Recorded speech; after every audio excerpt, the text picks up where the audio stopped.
Olá, tudo bem? Eu me chamo Alex e eu sou professor monitor de física do programa Universidade para Todos, que é um programa oferecido, promovido pela Universidade Estadual aqui de Feira de Santana. E a ideia que motivou esse vídeo foi basicamente uma conversa que eu tive com os meus alunos na última aula. E nessa conversa, os alunos me relataram a dificuldade que eles têm para aprender física. E então nós conversamos um pouco, eu falei algumas coisas, mas o que eu tinha realmente para falar não cabia no espaço de tempo que nós tínhamos disponível lá na aula, porque eu tinha que dar andamento ao assunto. Então eu estou fazendo esse vídeo justamente para colocar aqui os pontos que eu acho importantes sobre esse assunto, a dificuldade de aprender física. Então, esse vídeo aqui é direcionado para os meus alunos do programa Universidade para Todos. Mas, se você não é meu aluno, você também é bem-vindo aqui. E se você não faz parte do programa Universidade para Todos, e, assim, qualquer que seja o lugar onde você mora no Brasil ou fora do Brasil, você é bem-vindo também. Esse vídeo aqui é para todos, mas direcionado para os meus alunos no programa Universidade para Todos. Bom,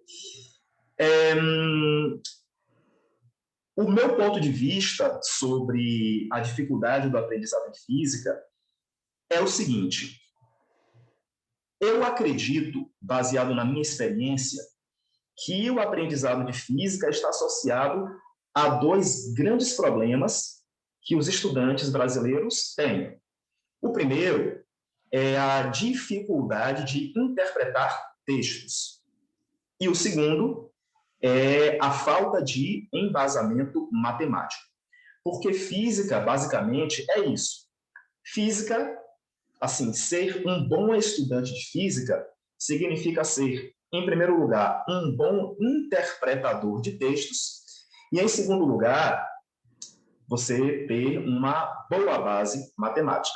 É fato público e notório, todos os professores de física sabem disso, que física é uma das disciplinas, talvez a disciplina, na qual os estudantes têm mais dificuldade. Isso é verdade. Então, por que será que existe essa dificuldade no aprendizado de física? Como eu disse antes, eu acredito que são dois os fatores que determinam essa dificuldade. Problemas em interpretação de texto e falta de embasamento matemático. Vamos falar do primeiro.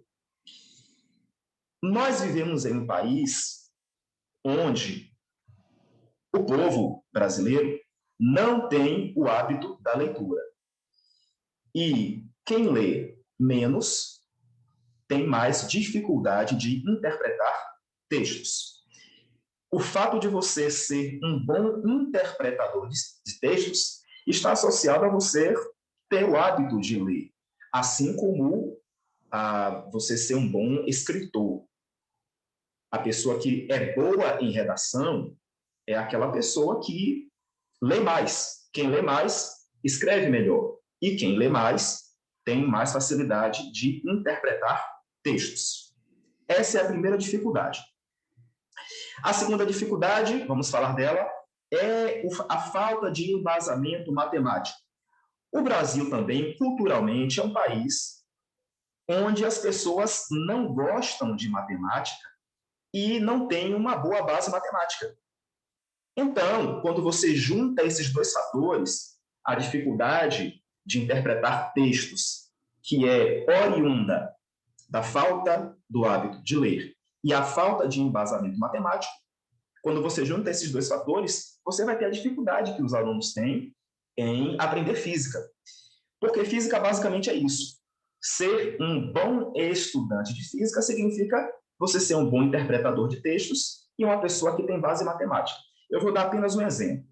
Vamos pegar a lei da gravitação universal de Newton. A lei da gravitação universal diz: a força de interação gravitacional entre dois corpos é diretamente proporcional ao produto de suas massas e inversamente proporcional ao quadrado da distância entre seus centros. À primeira vista, isso parece ser algo estrambólico, algo assim incompreensível. Mas se você for analisar a lei da gravitação universal, você só precisa ter uma capacidade de interpretar o texto e um conhecimento matemático muito básico. Vamos lá, então. Para o conhecimento matemático associado a essa lei envolve grandezas diretamente e inversamente proporcionais e o que é o quadrado de um número. Você sabe o que são grandezas diretamente e inversamente proporcionais? Você sabe o que é o quadrado de um número? Porque se você souber o que são essas coisas, você vai compreender a lei. Fora isso, tem a própria questão de você entender o que é que ela está dizendo. Vamos lá, então? A força de interação gravitacional entre dois corpos possui uma magnitude tal que é diretamente proporcional às massas dos corpos. Ou seja, quanto maiores forem as massas dos corpos, maior vai ser a força de interação gravitacional entre eles. E ela vai ser tanto menor quanto menor for o quadrado da distância entre seus centros. Então, se os corpos estão mais distantes, a força se torna menor. E se os corpos estão mais próximos, a força se torna maior, e essa variação é inversa conforme a variação do quadrado da distância. É basicamente isso. E, assim, existem leis e conceitos na física que envolvem um nível de conhecimento algébrico e matemático altíssimo, mas não é o caso dessa lei. Essa lei que eu acabei de anunciar, eu acabei de explicar, e tantas outras que são de nível médio, elas, assim, exigem conhecimentos de matemática básica e que você saiba, você seja capaz de interpretar o texto que está escrito ali. Ok? Certo. Então, nós já temos aqui o problema, nós já temos aqui as possíveis causas do problema. O problema é a dificuldade em aprender física. As possíveis causas são dificuldade de interpretação de textos e falta de base matemática. Beleza. E agora, qual seria a solução? O que fazer para sanar essa dificuldade? Bom, o objetivo principal desse vídeo é esse. Eu estou aqui para oferecer um caminho para que você possa sanar essa tua dificuldade. Para que a gente percorra esse caminho, a gente tem que, primeiro, conhecer as etapas da aprendizagem. Todo o processo de aprendizagem passa por 4 etapas, que eu vou explicar na instante. Se você compreende como se dá o processo de aprendizagem na tua mente, e se você aprende a lidar com essas etapas, em primeiro lugar, você vai estar em condições de começar a aprender física e começar a aprender também qualquer outra coisa na tua vida. Esse conhecimento aqui, eu não quero que você considere uma verdade absoluta. O conhecimento que eu estou passando aqui é fruto da minha vivência pessoal e também da experiência que eu tenho no ensino da física. Então, você deve apenas filtrar o que eu disser aqui e apreender aquilo que for útil para você, mas de maneira nenhuma eu estou aqui para dar uma de dono da verdade. É apenas a minha experiência e a minha vivência que eu estou passando aqui para vocês. E esse conhecimento todo está fundamentado no livro Comunicação Global, a Mágica da Influência, do Dr. Laí Ribeiro, o qual é fundamentado em programação neurolinguística. Possivelmente eu posso fazer, no futuro, um vídeo falando mais sobre a programação neurolinguística e sobre a visão que alguns intelectuais e o meio acadêmico têm sobre esse ramo do conhecimento. Mas, por hora, a gente vai apenas descrever as etapas do processo de aprendizagem. Eu vou agora compartilhar com vocês uma tela com os slides que eu preparei para que a gente possa compreender melhor como é que funciona tudo isso. Um momentinho só. Ok?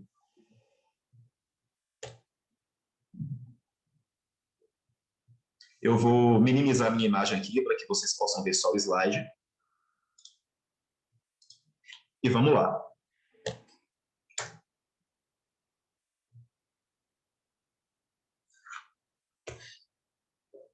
Etapas da aprendizagem. Todo processo de aprendizagem, todo processo de assimilação de novos conhecimentos passa basicamente por 4 etapas, 4 fases.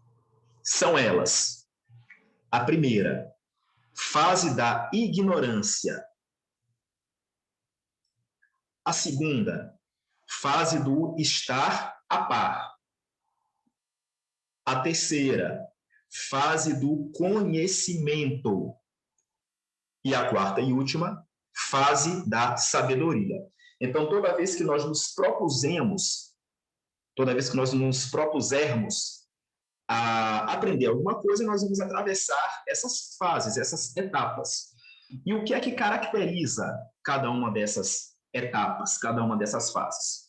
A primeira fase, a fase da ignorância, é caracterizada assim: nós sabemos o quanto não sabemos. Melhor dizendo, nós não sabemos o quanto não sabemos. Nós não sabemos o quanto não sabemos. Como assim? Vamos imaginar que eu queira aprender a pilotar avião. Eu resolvi aprender a pilotar avião. O que é que eu vou fazer então? Eu vou me matricular em um curso de pilotagem de avião. Nessa etapa, o que eu sei sobre aprender a pilotar avião? O que eu sei sobre pilotagem de avião? Nada. Eu simplesmente não sei nada. Eu não tenho noção, na verdade, do quanto que eu não sei. Eu não tenho noção da dimensão daquilo que eu preciso aprender para poder realizar a atividade de pilotar um avião. Ok. E então, eu me matriculo lá no curso, eu estou na fase da ignorância e começo a frequentar as aulas. Começo a ter as primeiras aulas, vou começando a ter contato com o assunto e, a partir desse momento, eu já vou estar a par. Ou seja, eu vou passar de uma fase onde eu não sei simplesmente nada para uma fase onde eu estou a par do assunto. Nessa fase, então, nós sabemos o quanto não sabemos.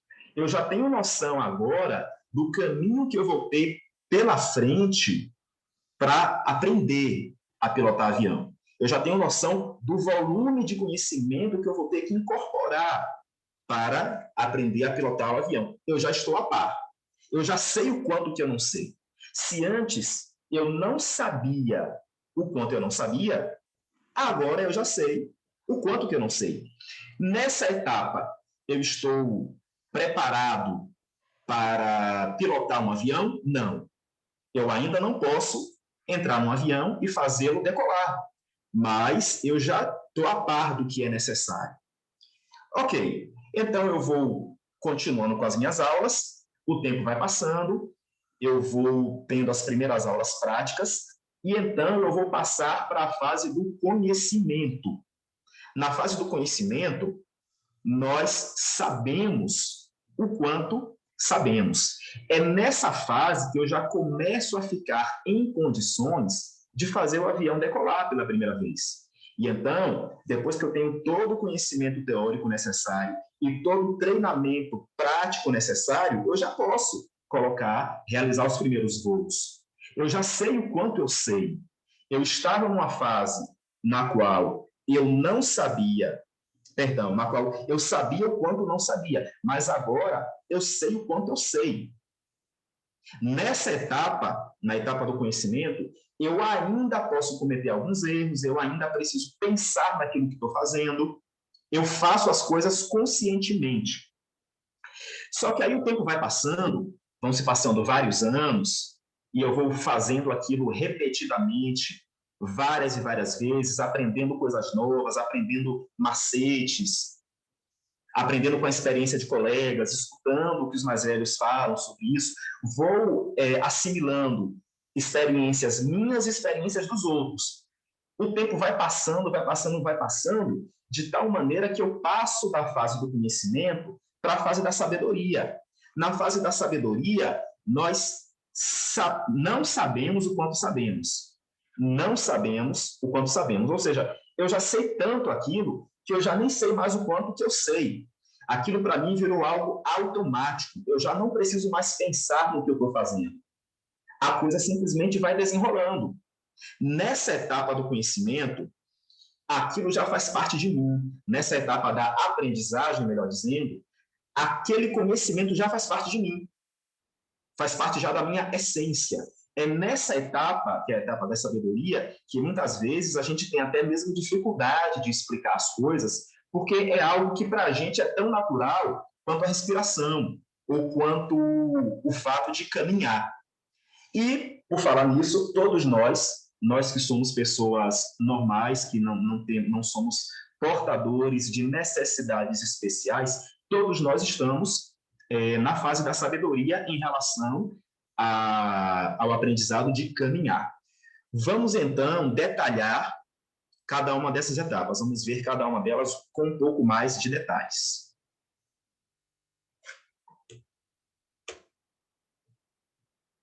A primeira fase da aprendizagem, então, é a fase da ignorância.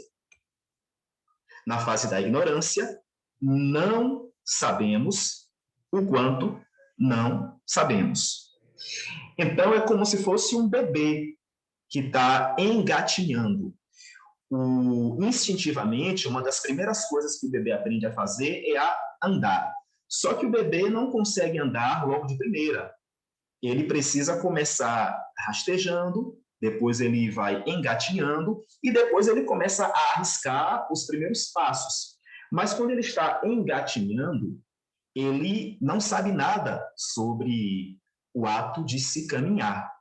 Ele está na fase da ignorância. Ele não sabe o quanto não sabe. Nessa fase, onde a criança está apenas engatinhando e não sabe caminhar, podemos dizer que ela é inconscientemente incompetente. Todos nós já passamos por essa fase. Na fase da ignorância, então, nós somos inconscientemente incompetentes. Nós não sabemos o quanto não sabemos. Nós apenas temos uma ideia daquilo que nós queremos. Depois da fase da ignorância, vem a fase do estar a par. Na fase do estar a par, nós sabemos o quanto não sabemos. Então, nessa fase, a criança ela começa a dar os primeiros passos. Só que ela ainda não sabe caminhar, mas ela já está a par. Então, ela se levanta, dá 2, 3 passinhos e cai. Aí, depois, ela se levanta de novo, dá mais 2, 3 passinhos e cai. Nessa etapa, nessa fase, ela ainda precisa de uma ajuda. Ela precisa da ajuda dos pais. O pai pega ela pelo braço, vai ensinando ela a caminhar, depois vai soltando. Então, ela está na fase do a par. Ela ainda não sabe caminhar, mas ela já tem uma ideia. Nessa fase, na fase do estar a par, podemos dizer que nós somos conscientemente incompetentes, porque nós já sabemos o quanto não sabemos. E então vem a próxima fase, que é a fase do conhecimento. Na fase do conhecimento, nós sabemos o quanto sabemos. E então, conforme o tempo vai passando, essa criança vai caindo, levantando, tomando alguns tombos, chorando, mas chega um dia no qual ela consegue caminhar sozinha. Ela não precisa mais da ajuda dos pais para caminhar. Ela já pode caminhar sozinha. Ela já sabe o quanto que ela sabe. E então, podemos dizer que na fase do conhecimento, nós somos conscientemente competentes, porque nós já sabemos o quanto sabemos. O tempo vai passando, essa criança vai caminhando, caminhando, caminhando, repetindo aquilo várias e várias vezes, até que ela chega na fase da sabedoria. A fase da sabedoria é aquela fase na qual nós não sabemos o quanto sabemos. Então, na fase da sabedoria, a criança já faz tudo, já anda, já corre, já pula, já dança, já faz traquinagem. Aquilo já faz parte dela de tal maneira que ela nem precisa mais pensar no que está fazendo. Na fase anterior, que é a fase do conhecimento, ela ainda pode tomar uma queda, ela ainda pode tropeçar, mas ela se levanta e continua. Na fase da sabedoria, ela pode tropeçar também, mas é muito, muito mais difícil cometer um erro nessa fase, porque é tão natural, é tão intrínseco que não tem como a gente mais não saber fazer isso. Podemos dizer que na fase da sabedoria nós somos inconscientemente competentes. A gente sabe tanto que a gente nem sabe mais o quanto que a gente sabe. Então, essas são as etapas da aprendizagem. Todos nós passamos por essas etapas até que nós atinjamos um nível tal que a coisa fica automática, já faz parte da gente. Só que a grande chave disso aqui tudo é que entre a fase do estar a par e a fase do conhecimento, existe uma fase intermediária. Nós não podemos passar da segunda fase para a terceira fase sem passar pela fase da confusão. É natural que nós nos sintamos confusos quando estamos começando a aprender alguma coisa. Nessa fase, então, o aprendizado se torna praticamente um inferno. Você começa a se sentir desesperado, você começa a ter aquela sensação de solidão, você começa a achar que está lidando com muitas informações e uma vozinha dentro de você, uma vozinha diabólica, começa a lhe dizer: para com isso, desista, isso não é para você, vai procurar outra coisa para fazer. Você começa a sentir vontade de desistir. É muito comum, nessa fase, nessa etapa da aprendizagem, a pessoa desistir. É por isso que muita gente começa a fazer alguma coisa e não termina, porque não suporta o desconforto advindo da fase da confusão. Só que, quando chega nesse ponto, o que é que nós devemos fazer? O que é que deve ser feito para que a fase da confusão seja superada? A única saída é a persistência. Nós devemos persistir mesmo em meio à confusão.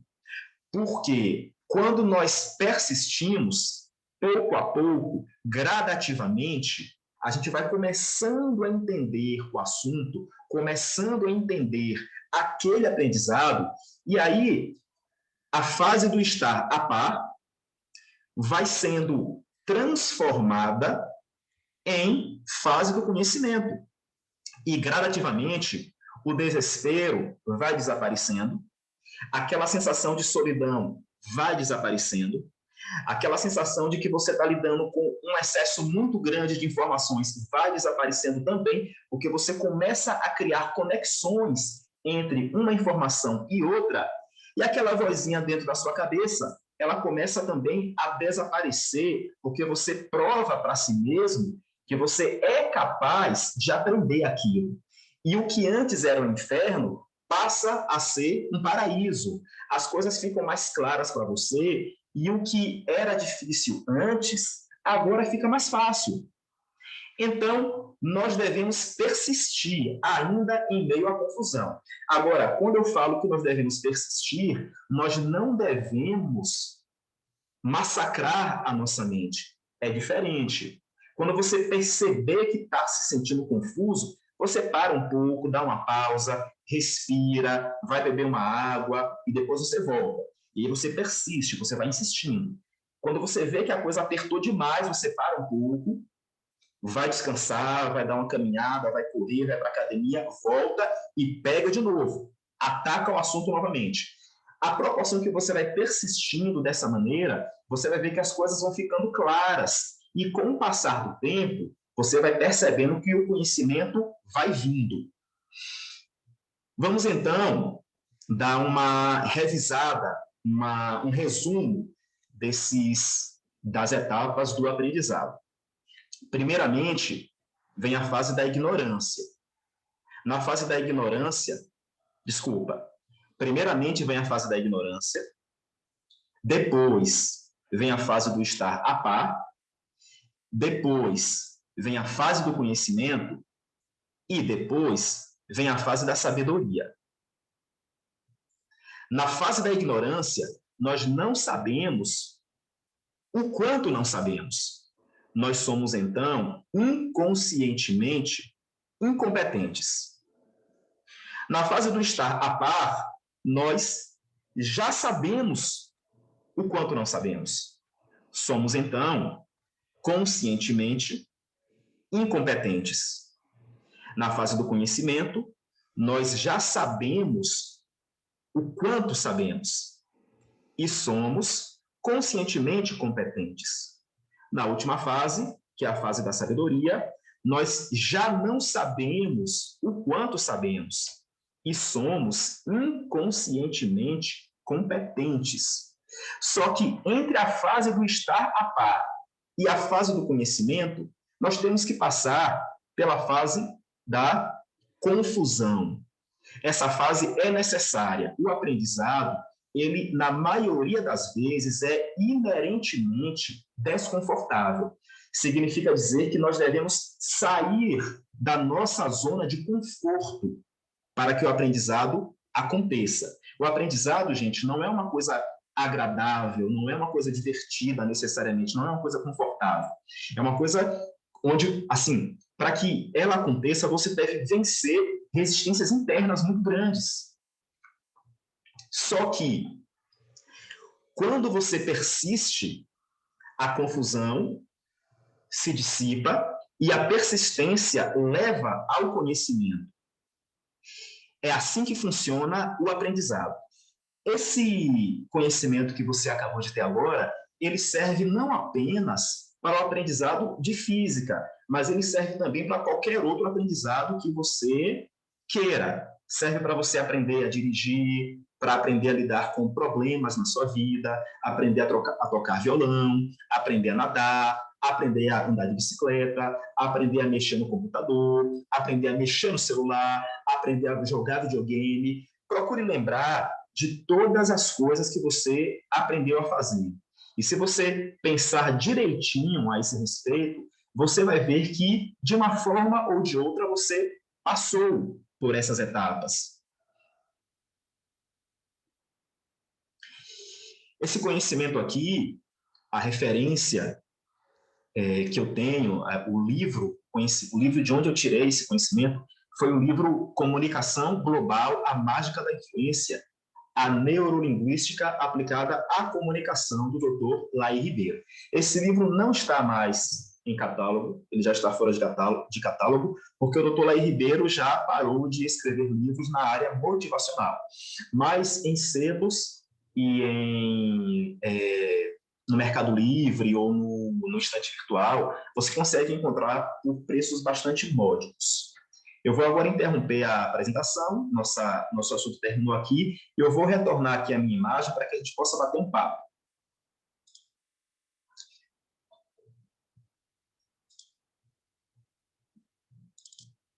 Um momentinho só, viu, gente, que eu ainda não sei exatamente como é que eu faço para maximizar a minha imagem. Eu acho que é... Um momentinho só, viu? Interromper, pronto, lembrei. Interromper a apresentação. Aqui estou eu novamente. Gente, o aprendizado, ele não é necessariamente algo confortável.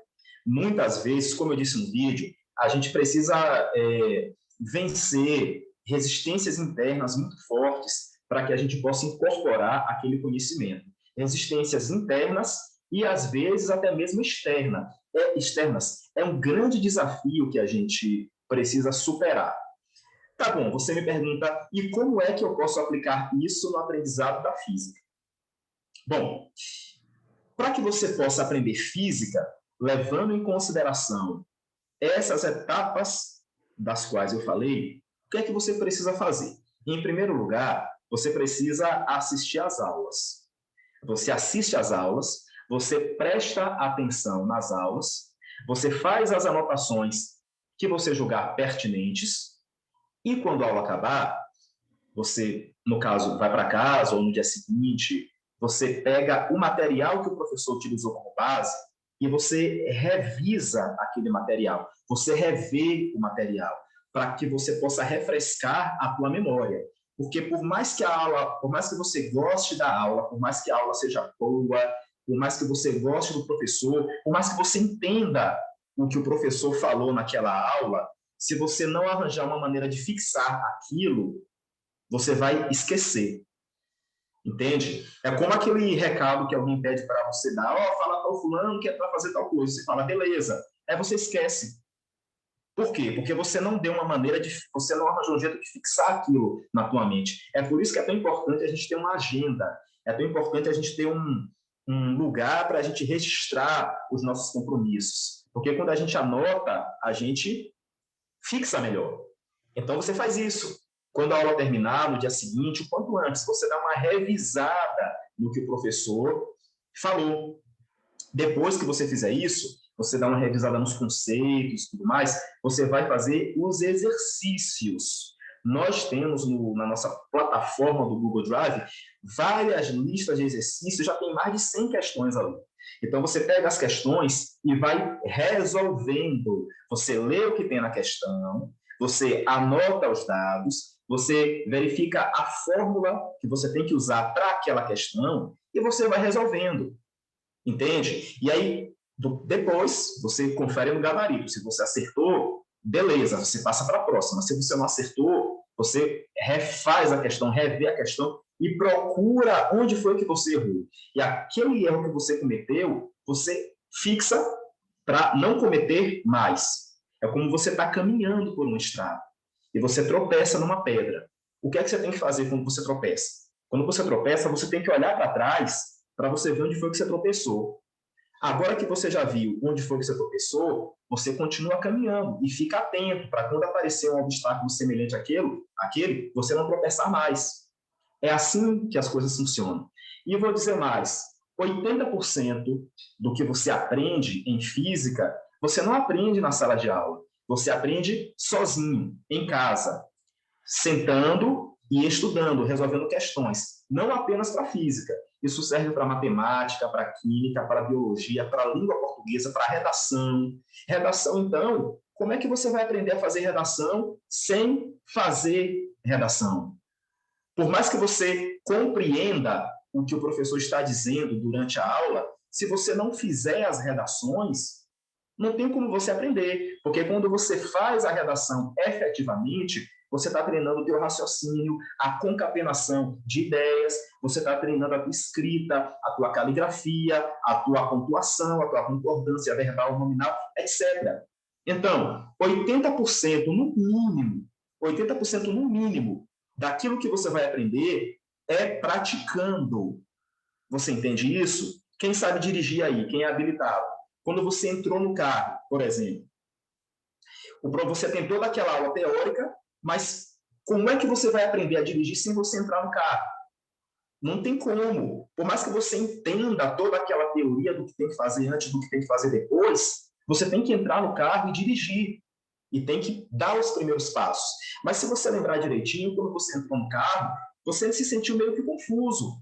Porque o que é que você tinha na sua frente? Você tinha 3 pedais e 2 pés. Como é que eu vou administrar isso? Um pedal para embreagem, um pedal para freio, outro pedal para aceleração. Como é que eu vou coordenar uma coisa com outra? Aí você tem que também coordenar a passagem das marchas, primeira marcha, segunda marcha, terceira marcha, embreagem, volante, seta, pisca-alerta, farol alto, farol baixo. É difícil no início coordenar tudo isso, mas a proporção que você vai fazendo, repetindo aquilo, praticando várias e várias vezes, aquilo vai fazendo parte de você e hoje, cara, você dirige até falando no celular. Não é certo fazer isso, é claro que é errado. Mas você é capaz de fazer isso. Você dirige hoje até mesmo assistindo um filme. Não façam isso, é errado. Mas isso mostra que você chegou num nível tal de sabedoria quanto ao processo de dirigir um carro, que você já é capaz até de fazer a coisa automaticamente. E contudo é assim. Eu até hoje tenho cicatriz no meu corpo de quando eu tinha 10, 11 anos, quando eu estava aprendendo a andar de bicicleta. Quando você tem o hábito de malhar, que você vai fazer musculação, que você, na verdade, assim, você começa a fazer musculação. No dia seguinte, seus músculos ficam doendo, com uma dor forte, danada. Não é verdade? Quando você vai aprender a nadar também, é difícil você coordenar movimento de braço com movimento de pé, de perna, com respiração e tudo mais, dá trabalho.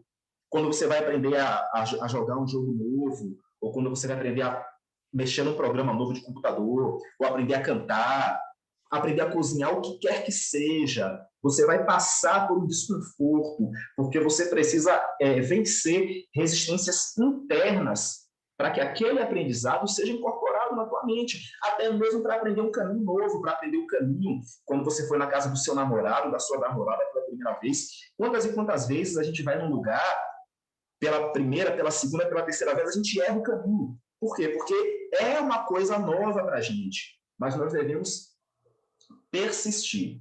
Persistir. Eu quero contar uma história para vocês aqui, que é uma história assim boba, mas que teve uma importância, um significado muito grande na minha vida. Quando eu estava na 7ª série, eu repeti a 7ª série. Eu repeti a 7ª série, mas também eu passei por uns problemas psicológicos lá, mas já superei. Mas quando eu estava fazendo a 7ª série, eu tive uma grande dificuldade em aprender produtos notáveis. A 7ª série é uma das séries, quer dizer, na minha época era a 7ª série. Eu não sei mais se hoje é 7º ano ou é 8º ano, eu não sei mais. Mas na minha época era a 7ª série. E então, tinha um assunto chamado produtos notáveis. Quadrado da soma de dois termos. O quadrado da soma de dois termos é igual ao quadrado do primeiro termo mais 2 vezes o produto do primeiro pelo segundo mais o quadrado do segundo termo. Hoje eu sei isso de có e salteado, de có de frente para trás, de trás para frente. Mas acredite, cara, eu tive uma dificuldade terrível para aprender isso. Quando eu vi isso pela primeira vez, minha mente pareceu que ia explodir. Eu pensei, rapaz, que negócio difícil. Eu lia várias e várias e várias vezes aquilo ali e não conseguia entender. O que foi que eu fiz? Rapaz, eu fiquei tão retado com aquilo, eu fiquei tão assim, desesperado, que eu estudava numa mesa de madeira. Teve uma vez que eu peguei o lápis assim, ó, de tanta raiva, eu peguei o lápis assim, ó, eu bati na mesa com tanta força que a ponta do lápis ficou enterrada na mesa. Inclusive, não sei nem onde é que essa mesa está, mas se a mesa ainda existir, a ponta do lápis está lá enterrada até hoje. Eu devia ter, na época, uns 14, 15 anos de idade. Só que o que foi que eu fiz? Eu persisti. Eu simplesmente coloquei na minha cabeça, eu tenho que aprender isso, porque eu já estava repetindo de ano, eu não queria repetir novamente. Eu coloquei na minha cabeça, eu tenho que aprender isso. Então eu peguei o livro, eu olhei bem para aquele negócio e eu li palavra por palavra o que estava escrito ali. O quadrado da soma de dois termos é igual ao quadrado do primeiro termo mais o duplo produto do primeiro pelo segundo, mais o quadrado do segundo termo. Eu li isso repetidas vezes, mecanicamente mesmo. Eu fui lendo, lendo, lendo, lendo, lendo. E aí eu falei, beleza, eu ainda não entendi, mas eu vou fazer os exercícios. Aí eu pegava o exercício e ia fazendo conforme o livro ia explicando. Entende? Cada passozinho, cada palavrinha daquela que o livro ia explicando como é que fazia, eu ia fazendo. Com o passar do tempo, a coisa foi ficando mais clara. Com o passar do tempo, eu fui compreendendo aquilo. E hoje, eu sei de qual é salteado. Hoje, para mim, é uma coisa tão fácil. Mas eu tive grande dificuldade para aprender aquilo. Então, galera, vocês devem ter isso em mente. Você tem que encarar a dificuldade, encarar o desconforto, encarar a dor como algo que faz parte do aprendizado, como uma coisa boa. Na verdade, a confusão não é uma coisa ruim. A confusão é uma coisa boa. Significa que um novo aprendizado está sendo incorporado na sua vida. Você entende? Então, é isso. A gente, então, precisa ter essa mentalidade de que... Outra coisa que eu queria falar, a fase da confusão, ela não é igual para todo mundo. Ela, assim, a intensidade dela e a duração dela depende muito da predisposição que você tem para aprender aquilo. Alguns de nós têm mais facilidade para aprender umas coisas do que outras. Aquela pessoa que tem facilidade para aprender matemática, por exemplo, desculpa, ela vai passar pela confusão de maneira menos intensa e de maneira mais rápida. Aquela pessoa que tem maior dificuldade, ela vai passar pela confusão de maneira mais intensa e mais demorada. Ela precisa ter mais determinação para passar pela fase da confusão. Só que uma pessoa que tem dificuldade para aprender matemática, ela pode ter uma imensa facilidade para aprender música. Então, quando ela for aprender música, ela vai aprender fácil, fácil. Não é que a confusão não vá existir. A confusão vai existir, mas para ela vai ser menos intensa e mais rápida. Então, cada um de nós, assim, existem vários tipos de inteligência. Se você tem dificuldade para aprender matemática ou física, não significa que você vai ter dificuldade para aprender tudo. Você pode muito bem ter facilidade para aprender música, ou desenho, ou pintura, ou culinária, ou dança, ou canto. Você é bom naquilo que você já tem uma propensão natural para fazer. Mas, se você tem dificuldade em aprender tal coisa, significa que você deve persistir um pouco mais, ter um pouco mais de paciência do que aquela pessoa que já tem facilidade. Então, você não deve aprender se comparando com os outros. Você nunca deve se comparar com os outros. Mesmo porque o que os outros conseguem fazer dependem muito de condições iniciais. A facilidade e a rapidez que a gente tem para conseguir alguma coisa está muito associada a fatores circunstanciais. Às vezes, nós conseguimos obter ou aprender alguma coisa rapidamente porque as circunstâncias estão mais favoráveis para a gente do que para aquela pessoa que vai demorar mais para aprender ou para conseguir aquela coisa. Então, a gente nunca deve se comparar com os outros. A gente deve se comparar com a gente mesmo. O nosso mérito deve ser acompanhando a nossa evolução passo a passo, o nosso passo a passo. Tá ok? Então, eu acho que eu já falei tudo aqui que eu tinha para falar. Foi um prazer ter estado aqui com vocês durante esse tempo. Para os meus alunos do projeto, do programa Universidade para Todos, façam os exercícios, porque se vocês não fizerem, o bicho vai pegar. Você sabe que comigo o bagulho é sério, o negócio pega, né? Então, gente, foi um prazer. Até a próxima aula e um forte abraço. Tchau.